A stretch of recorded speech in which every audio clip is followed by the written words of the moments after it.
Très bien. Ben, je suis la première partie. C'est la personne qu'on n'attend pas et qui est censée un peu débuter cette session. Je me suis lancé dans le stand-up, ça fonctionne pas très bien. Donc j'essaie de me mettre un peu à la DataVis. Il y a une super exposition sur les DataVis dans le sport de haute performance à l'entrée, à l'accueil. N'hésitez pas à venir voir, c'est super. C'est un travail fait avec Marc Vialet qui est au fond de la salle. Et moi, je me suis permis de prendre à 5 minutes la parole à Adrien, dans le sens où, en fait, on a des choses à vous proposer. Vous êtes des gens passionnés de sport de performance et de data. Et en fait, on a besoin de votre savoir-faire pour le sport olympique et paralympique dans les prochaines années. Et c'est pour ça que je suis là aujourd'hui. En fait, je suis responsable du réseau d'animation d'accompagnement scientifique de la performance à l'INSEP. Et donc, on anime un réseau avec toutes les fédérations et tous les établissements du centre Grand INSEP. Et donc là, on a besoin vraiment de votre savoir-faire sur la data. Adrien va vous présenter des cas d'usage exceptionnels. Mais nous, on veut que Paris était une grande fête pendant les Jeux Olympiques et Paralympiques. On veut que ça continue jusqu'à Los Angeles, jusqu'à Alpes 2030 et encore plus loin jusqu'à Brisbane, faire du surf ensemble. Donc on a besoin de vos compétences. Et l'idée d'aujourd'hui, c'est vous présenter un peu ce réseau rapidement avant de passer la main à Adrien.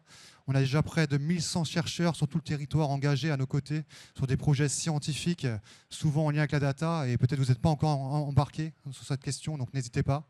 On a 150 entreprises qui viennent aussi au quotidien travailler avec nous sur ces questions scientifiques, technologiques. Et puis bien évidemment, toutes les fédérations et les établissements du Grand INSEP.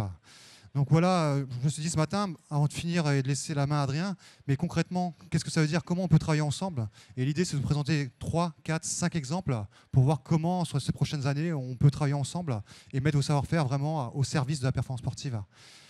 Sur votre territoire, il faut identifier les acteurs. Et autour des Pays de la Loire, vous avez 2 grands centres qui sont hyper intéressants et avec lesquels vous pouvez peut-être travailler, collaborer, mettre des choses en place. C'est le Krebs Pays de la Loire, qui est pas loin, quelques kilomètres d'ici, qui accueille plus de 350 sportifs de haut niveau et 13 fédérations olympiques et paralympiques. Donc n'hésitez pas, c'est des gens vraiment super, je peux faire le lien avec eux pour collaborer. Je pense qu'ils seront très heureux. Et pour les passionnés de sport équestre et de chevaux, eh ben, il y a l'IFCE qui est pas loin non plus, à côté d'Angers, à Saumur. Et là-bas, vous avez aussi plein d'agents qui travaillent sur les questions scientifiques, technologiques. Et ils ont des vrais challenges sur la data autour du monitoring à la fois des chevaux et des cavaliers. Donc c'est vraiment des gens qui sont autour de chez vous et qui sont prêts à collaborer avec vous. Donc n'hésitez pas à les rencontrer. Je vois d'ailleurs que Sophie est dans la salle. Bonjour Sophie. Vous pouvez aller la voir tout à l'heure sur la partie Krebs Pays de la Loire. Elle est responsable de l'innovation au Krebs Pays de la Loire. Il y a des choses qui fonctionnent bien sur le territoire, dans des régions pas trop loin, comme la Nouvelle-Aquitaine. Par exemple, on a fait des challenges avec 15 entreprises, 150 étudiants de l'université, des écoles d'ingénieurs, ou à partir de cas d'usage qui ont été finalement élaborés avec les acteurs du sport de performance, donc le CREPS, eh ben, on est parti sur 5 projets. Et derrière, ben, ça a vraiment fait du sens pour les fédérations. Ça a pu apporter une petite brique dans leur projet de performance et faire du lien avec les problématiques et les besoins des sportifs et des entraîneurs. Donc voilà, il y a peut-être des challenges comme ça à mettre en place, peut-être l'année prochaine, lors du Salon de la Data, à voir. On verra Thomas Fournaise s'il a envie ou pas de s'engager là-dessus. Puis après, ben, vous avez souvent des stagiaires, voire des étudiants en thèse. Ben, là-dessus aussi, peut-être vous pouvez collaborer en finançant un stage ou éventuellement même une thèse avec un des acteurs de la performance, que ce soit une fédération ou un établissement comme le Krebs Pays de la Loire. Derrière, ben, il y a plein de financements publics qui existent aussi pour créer de la recherche partenariale avec des entreprises et des acteurs académiques, voire des établissements comme le Krebs Pays de la Loire, que ce soit pour financer les thèses avec la NRT, l'ANR qui finance des chaires industrielles ou des laboratoires communs, qui peuvent être des manières de collaborer. Puis il y a aussi des financements à la fois au niveau régional, au Pays de la Loire, ou encore même au niveau de la métropole. Donc c'est des financements des fois à aller chercher ensemble qui peut créer du sens et vraiment permettre d'accompagner ces équipes. Et puis 2 derniers exemples avant de donner la main à Adrien. Un grand groupe aéronautique européen, Airbus, qui a vraiment mis son savoir-faire au service des sportifs. Et là, c'est vraiment une politique managériale. C'est-à-dire Airbus, à Toulouse, ils ont décidé de, tous les mercredis après-midi, les ingénieurs pouvaient travailler sur leurs problématiques qu'ils souhaitaient. Et il y avait plein de passionnés de sport de haute performance. Et donc là, par exemple, vous avez Christophe Debar, il a commencé à travailler sur des prothèses pour des athlètes paralympiques. Et sur la photo, vous avez le grand champion qui vient de gagner une médaille paralympique, Alexis Nkankwa, que vous avez certainement vu à la télé, et c'était magnifique sa performance.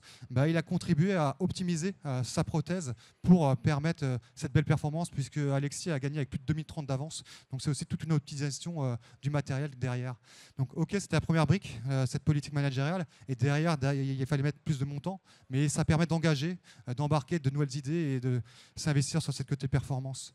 Dernier modèle qui a bien fonctionné, c'est avec EDF et la fondation EDF, où là, par rapport à la politique RRSE, mécénat, que ce soit sur des disciplines scientifiques comme la sociologie jusqu'à l'aérodynamisme et l'hydrodynamisme en particulier, ils sont engagés aux côtés des équipes de France olympiques et paralympiques pour analyser le courant de la Seine, pour analyser les flux d'air sur le pas de tir en tir à l'arc, ou encore comprendre comment capitaliser sur les savoirs d'experts. On sait qu'il y a un grand turnover auprès des entraîneurs après les Jeux, comment on capitalise sur ces savoir-faire et comment derrière on s'appuie dessus.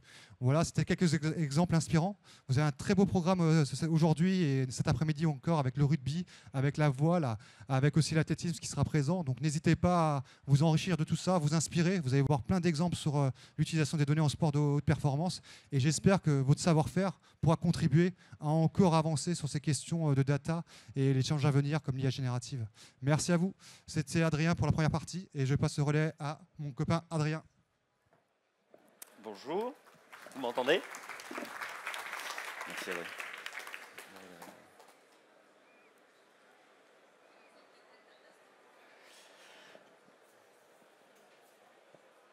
Donc on va rentrer dans la partie un petit peu plus concrète de qu'est-ce qu'on fait avec les données, comment on accompagne les staffs des équipes de France et les fédérations autour de leur stratégie, mais aussi des éléments qui peuvent leur donner un avantage concurrentiel via les données, qui est un levier d'optimisation de la perf parmi tant d'autres.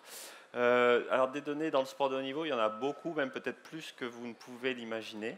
Je vais vous montrer quelques exemples sur l'analyse de la concurrence, la détection ou sur les processus qu'on met en place pour accompagner et mieux individualiser la préparation des athlètes. Une vidéo, alors on est dans une région, mais il y a peut-être des fans de rugby. Je vois Jérémy, je préviens, c'est la meilleure équipe du monde. Désolé, elle joue en noir. Vous aurez reconnu, bien entendu, la vidéo passe pas, mais vous aurez reconnu, je vais la passer comme ça.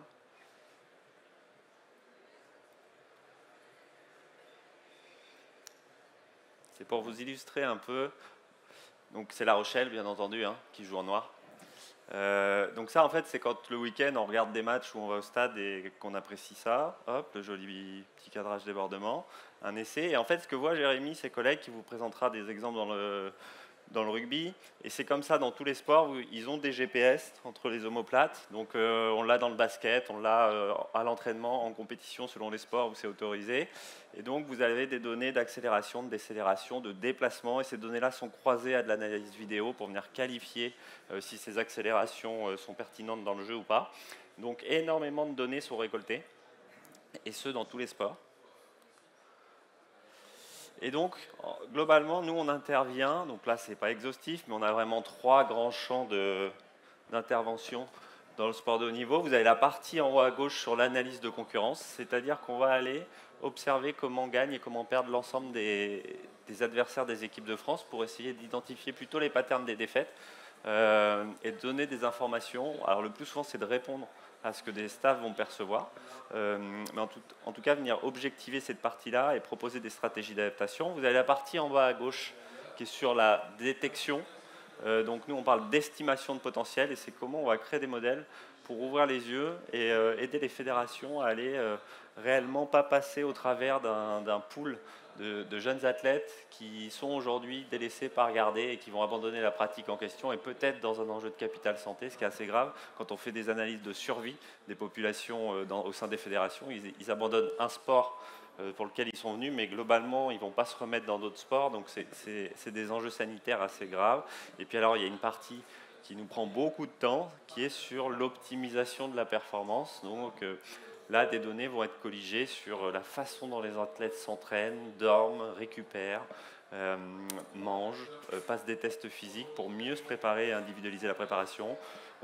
Comment et quand est-ce qu'ils se blessent, tout un travail épidémiologique sur le recensement de ces blessures et des questionnements quand même autour de comment on peut tendre vers de l'estimation de risque de blessures pour accompagner les staffs sur ces risques qui pressentent. Alors, les données là-dedans ont un rôle où elles peuvent générer des apports, mais qui sont concomitants de limites. Les limites, elles sont partout. Elles sont par rapport à la question que le staff peut nous poser sur le choix qu'on va faire pour choisir une donnée. S'ils veulent quantifier de la fatigue, il y a énormément de façons d'aller chercher des informations sur la fatigue. On peut faire un prélèvement salivaire ou sanguin pour avoir un ratio de cortisol et testostérone. On peut demander le niveau de fatigue le matin des athlètes. On peut leur faire répéter un test et avoir un niveau de fatigabilité, donc de décroissement de la performance en réitérant le test. Donc en fait, il faut déjà faire des choix sur quelles variables on va récupérer, et puis ensuite, une fois que c'est récupéré, elles vont être traitées, potentiellement modélisées. Donc en fait, à chaque étape, on va mettre de potentiels biais, tout comme la restitution. Au moment où des outils pour jouer avec les données sont restitués, là aussi, il y a des biais qui peuvent intervenir. Donc, quelques exemples, un de chaque, sur la détection et comment on accompagne pour passer de la détection à l'estimation de potentiel. Il y a aujourd'hui dans la littérature et dans les faits, quand on bosse avec les fédérations, 3 énormes biais qui ne sont pas peu adressés. C'est celui de l'âge relatif. Si vous avez des enfants et que vous regardez les niveaux des sélections nationales dans les catégories jeunes, U16, U17, U18, U20 ou même avant, vous allez avoir beaucoup plus d'enfants qui sont nés en début d'année que de fin d'année. Ça s'appelle l'effet de l'âge relatif. Pourquoi vous avez plus d'individus nés en janvier, février, mars? Parce qu'en fait, ça leur génère un avantage physique, mais aussi au niveau de la coordination psychomotrice. Et ces avantages peuvent être extrêmement conséquents, puisque entre des U14 et U16, ça peut être 1 an et 364 jours d'écart entre deux jeunes enfants, ce qui est énorme en termes de capacité.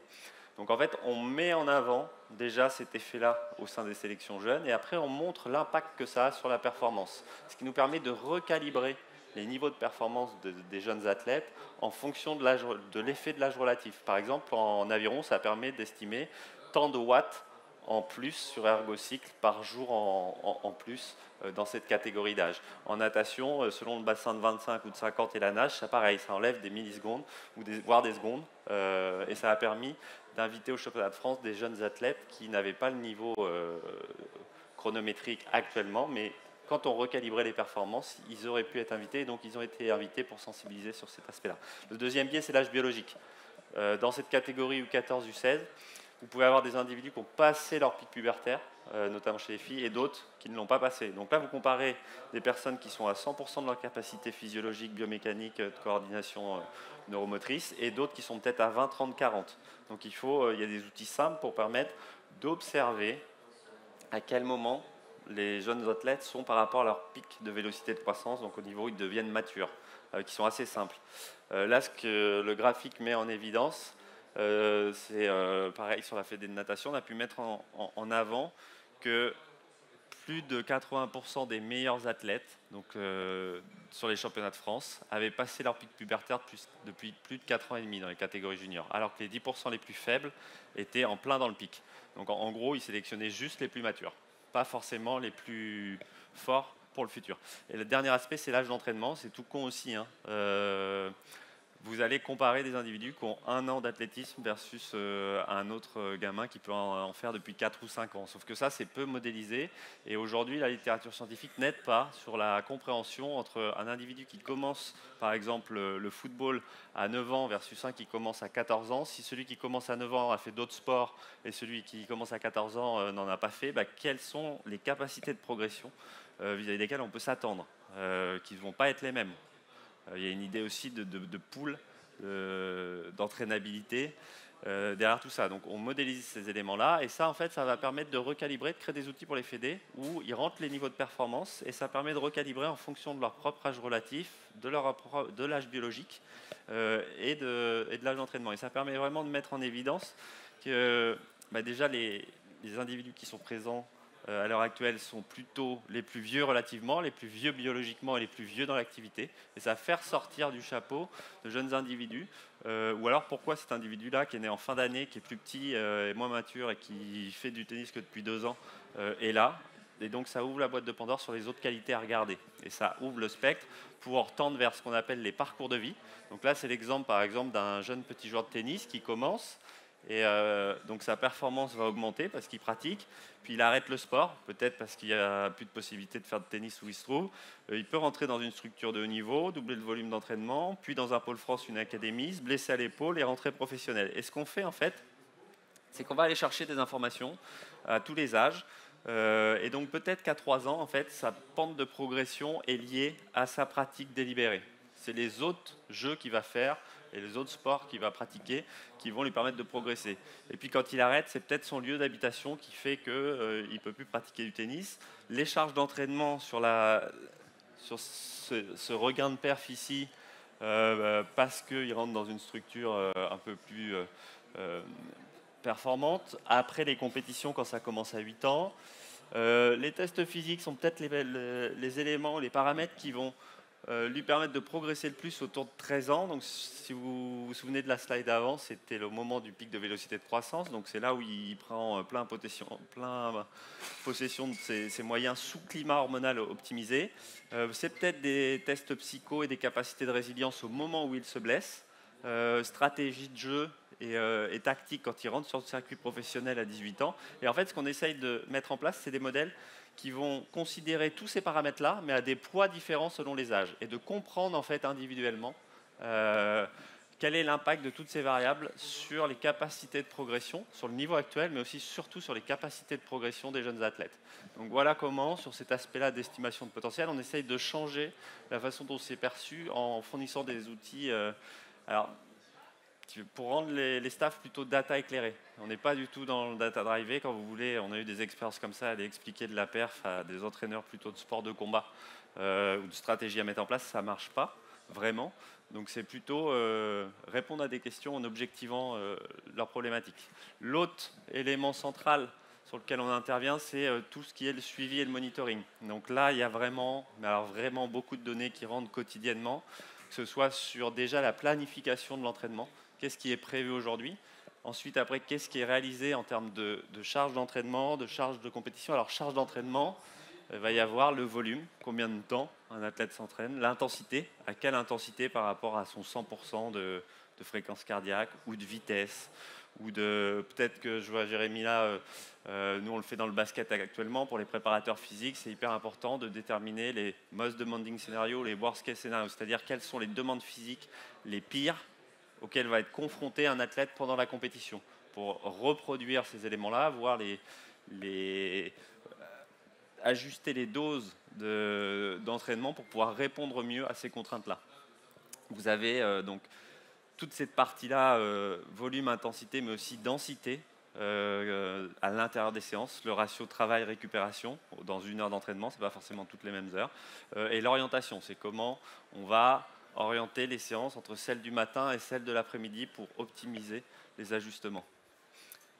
Et donc derrière, ça va être comment l'athlète, ça c'est la dose qui est prescrite, c'est comment les athlètes s'adaptent. Donc on doit récupérer de l'information sur son niveau de fatigue, sur les modalités de récupération pour pouvoir là aussi individualiser à même niveau d'intensité de séance, quelles sont celles qui permettent de mieux récupérer, sur le sommeil, sur le bien-être, sur l'humeur. Tout ça va être complété par des tests physiques, des profilages psychologiques afin de récupérer des informations donc, autour de chaque fédération.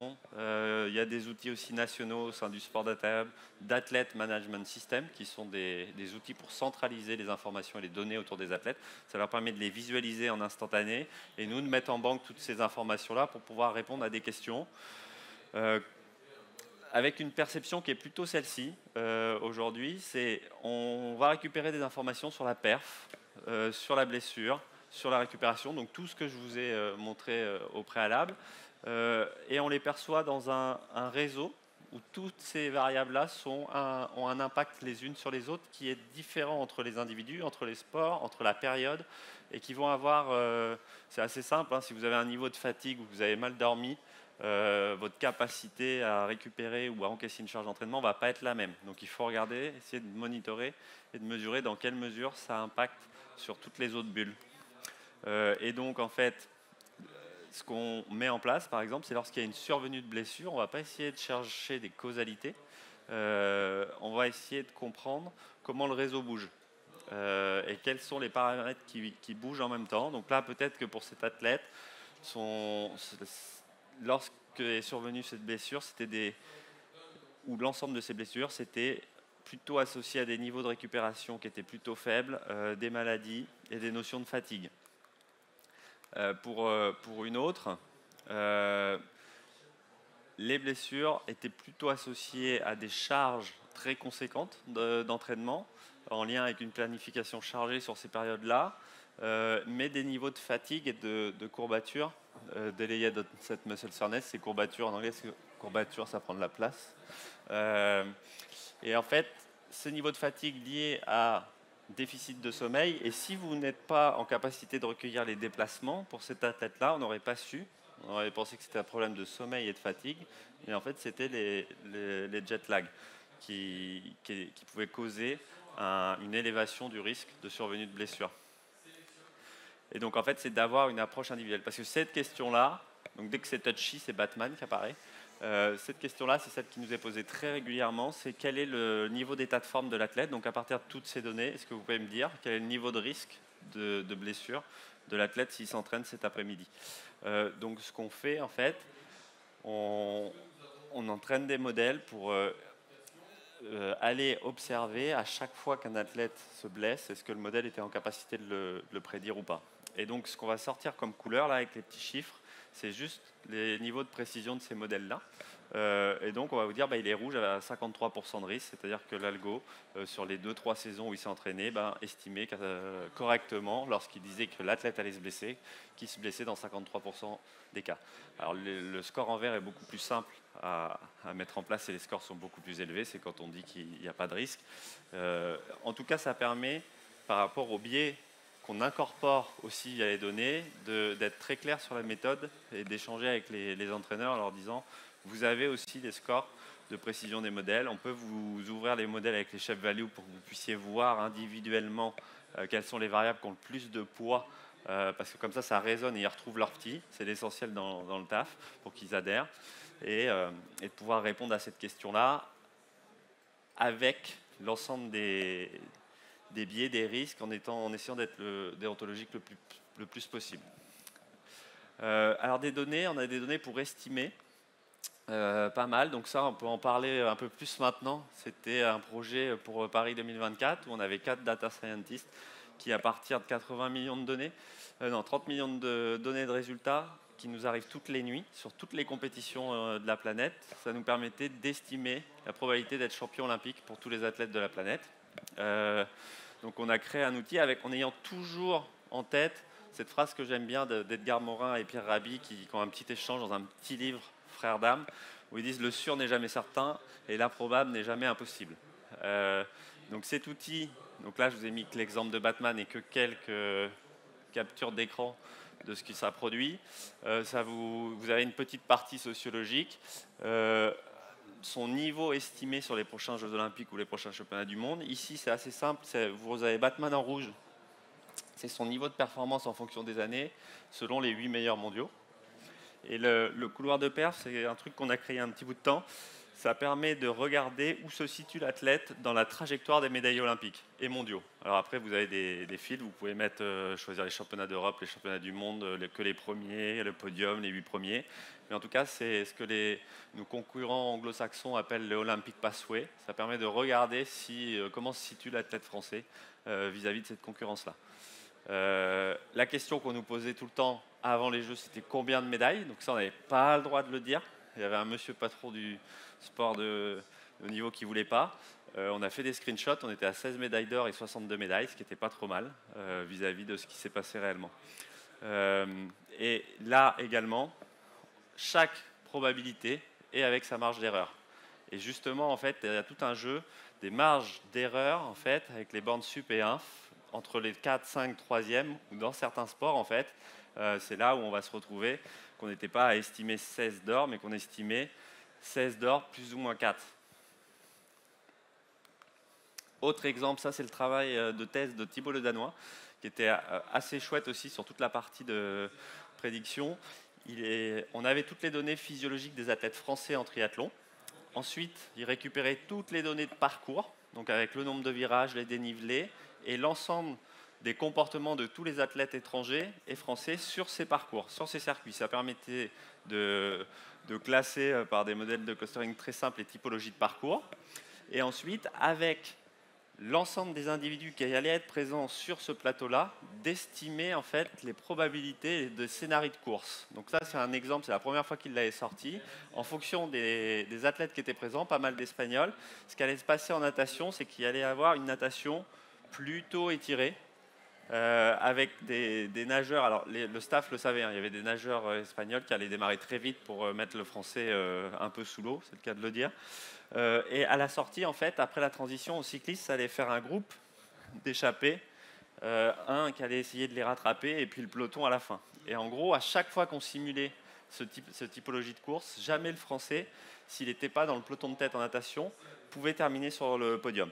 Il pouvait rattraper le cyclisme, mais l'effort qu'il devait faire, en fait, ça c'était l'hypothèse explicative, l'effort qu'il devait générer pour pouvoir passer d'ici ou d'ici à là, ne lui permettait pas de faire la différence en course à pied. Par contre, à chaque fois qu'il était en tête en natation et qu'il se retrouvait en tête dans le cyclisme, il terminait premier ou sur le podium.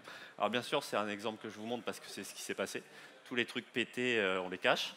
Mais Thibaut, son travail, en fait, sur le cycle de Tokyo, il avait correctement estimé les scénarios de course pour le triathlon olympique hommes, femmes et en mixte, où il y avait peu de données. Donc ça, c'est un autre exemple de comment en fait, on va venir objectiver et filer des métriques au staff par rapport à des questions qu'ils ont. Et puis, deux petits exemples très rapides, parce qu'il reste 5 minutes, on est large. Ça, c'était une question sur le pas de tir de Tokyo. Donc, il y a des test events. Les athlètes des délégations étrangères peuvent venir tester le site des Jeux Olympiques quelques mois avant. Donc, les archers français vont à Tokyo tester et ils sentent un petit vent arrière-gauche qui les gêne. Ils nous disent, bon, ben, ça semble être dérangeant pour les athlètes. Est-ce que vous pouvez nous aider? Est-ce qu'on peut récupérer des infos là-dessus? Donc, Nathan Migens, qui avait un peu de bande passante à ce moment-là, et allait scraper toutes les données de météo depuis 10 ans sur les sites nippons, géolocaliser le lieu de la compétition, créer une base de données donc, en fait, autour de toutes ces informations. Le staff nous dit que en fait, c'est à partir de 2,5 mètres secondes que le vent peut gêner les archers. Donc on identifie toutes les périodes, que ce soit le matin et l'après-midi, où il y a plus de 2,5 mètres secondes. Ensuite, heure par heure, quels sont les changements de vent? On se rend compte qu'il y a 2 sites. Ils ont tiré que sur un site, mais il y aurait un site pour les qualifs et un site pour la finale. Et bien sûr, c'est dans l'autre sens, matin et après-midi pour le jour de compète. Et donc, ça a permis de sortir en fait sur l'ensemble des jours de compétition où ils y étaient, qu'il y avait réellement un vent arrière et légèrement sur la gauche, comme les archers avaient pu le sentir. Et donc derrière, de créer un outil dynamique de rose des vents qui permettait heure par heure de voir les changements de direction du vent à plus de 2,5 mètres secondes. Donc là, typiquement, vent de sud, vous en avez une partie qui va passer en sud-est sur cette période-là, et ainsi de suite. On a reproduit ces analyses-là donc c'était sur Charletti, parce que il y a eu un test event sur Charletti, puis après ça a été mis en face des invalides. Donc du coup, on n'a pas pu tester le vent dans la configuration olympique, mais on leur a apporté ces informations. Et la dernière partie, en fait, ça c'est un projet Perf Analytics mené chez nous par Issa Moussa et Guillaume Solière, et c'est dans le cadre de la thèse d'Alexandre Shortgen, qui est quand même un élément qui prend de plus en plus de place dans les demandes des staffs et dans ce qu'on va avoir à adresser sur les prochains cycles olympiques, c'est tout ce qui est computer vision. Et c'est comment, parce qu'en fait pour nous c'est un bénéfice assez grand, on n'a pas besoin de venir enlever les GPS, celui-là c'est celui du pivot, de l'intérieur, de l'ailier fort, de les loguer, de récupérer les infos. Les algos s'entraînent sur des vidéos, et là à partir d'une vidéo maintenant, même d'un smartphone, vous avez ces informations-là. À la base, ce projet, c'était pour analyser de la concurrence. C'est devenu même un outil pour quantifier de la charge d'entraînement. Puisque là, vous voyez que vont être détectés et reconnus le boxeur bleu, le boxeur rouge. Ça permet de faire de la vidéo augmentée est donc d'avoir la heatmap du boxeur rouge et du boxeur bleu, de regarder les déplacements, d'avoir la distance parcourue. Et puis, là, vous avez une projection du centre de masse à chaque fois qui est faite pour avoir le déplacement des athlètes. Et cette projection de centre de masse permet d'obtenir des informations sur les distances de garde. Le projet est allé plus loin, puisqu'on a couplé avec des capteurs dans les gants. Et ça permet d'aller donc qualifier la donnée. Lorsqu'on identifie qu'il y a coup, est-ce qu'on sent vraiment qu'il y a un coup et quel est le niveau d'impact? D'ailleurs, ça fait partie d'une visualisation qui est assez remarquable à l'entrée sur l'ensemble des combats de boxe et aussi des vises plutôt remarquables qu'ils font dans le cadre de leur projet. Je ne sais pas si vous voyez les momentum dans les sports co. C'était d'abord utilisé pour la NBA. Et en fait, ils en ont une vise où le combat s'arrête, où on voit sur la vidéo, il y a un coup qui est détecté, et c'est l'impact le plus fort qui est enregistré par le capteur dans le gant, et c'est un chaos monumental, et vous avez le momentum qui explose, qui était d'ailleurs une idée qui était issue d'une COP au sein de l'INSEP avec Marthe et Adrien. On a une COP DataVis, par représentation des données, parce qu'il y a aussi des déficients visuels qui peuvent avoir besoin des données, qui avait permis de faire avancer ce sujet. Puisque c'est collectivement que ça permet d'aller plus loin et plus vite. Je vous remercie.